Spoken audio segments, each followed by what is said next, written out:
Hello friends नमस्कार मु आपणकर सोमाली मोर एक नुआ ब्लॉग को स्वागत करुच्ची। आज मु बनई सागु पणा तो देखंतु मु केमती बनाऊँगी को आपण जेकोसी ओषा व्रत भी आपण आपको खाई पारिबे। एप्पल को मु किछि बड़ काटिछि आ किछि छोट छोट मध्य काटिछि आ अंगूर भी नेइछि।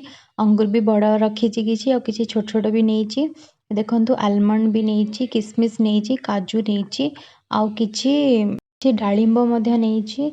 तापरे सागु देखंतु एठी मु गोटे कप सागु नेइछि आ नडिया एठी कोरिकी रखिछि गोटे कप आ एठी दही रखिछि आ दीटा कदली मध्य मु नेइछि। तो एबे चलंतु आमे ग्राइंड करिनबा। तो एबे मु जार नै आसिली। जार भितर आमे पकेबा प्रथमे सागुदाना पकेला परे तापरे आमे सब जो बड़ बड़ काटिकी रखिछे सेओ बड़ काटिकी रखिछि, अंगूर रखिछि आ कदली रखिछि, दही चीनी जदि चाहिबे आउ एक्स्ट्रा फ्रूट्स भी ऐड करि परिबे। मो पाखरे एतिकी फ्रूट्स थिला तो मु सेतिकी ही पकेकी करूछि।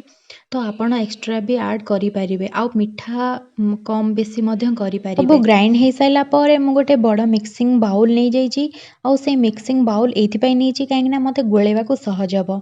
तो मु जो ग्राइंड करि नैछि मते से पणाटा टिके मोटा लागुछि तो मु तादरे किछि पानी ऐड करि नै जाउछि।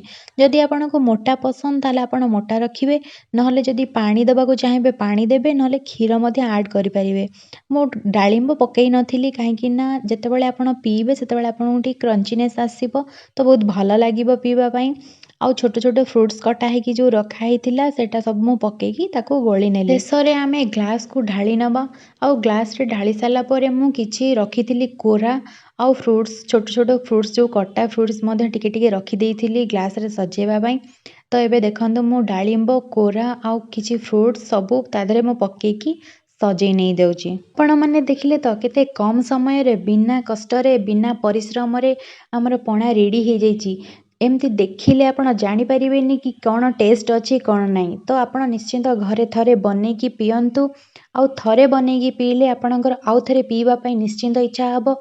ए सागु पणा बा सरबत को आपण जेकोसी ओसारे मध्य पी पारिबे आउ गोटे ग्लास जदि आपण पी देबे ताले गोटे दिन पळेइबो आउ किछि भोक लागिबोनी कि किछि खाइबा को इच्छा हबनी। आजिर भिडियोटी मोर एठी सर जाउची।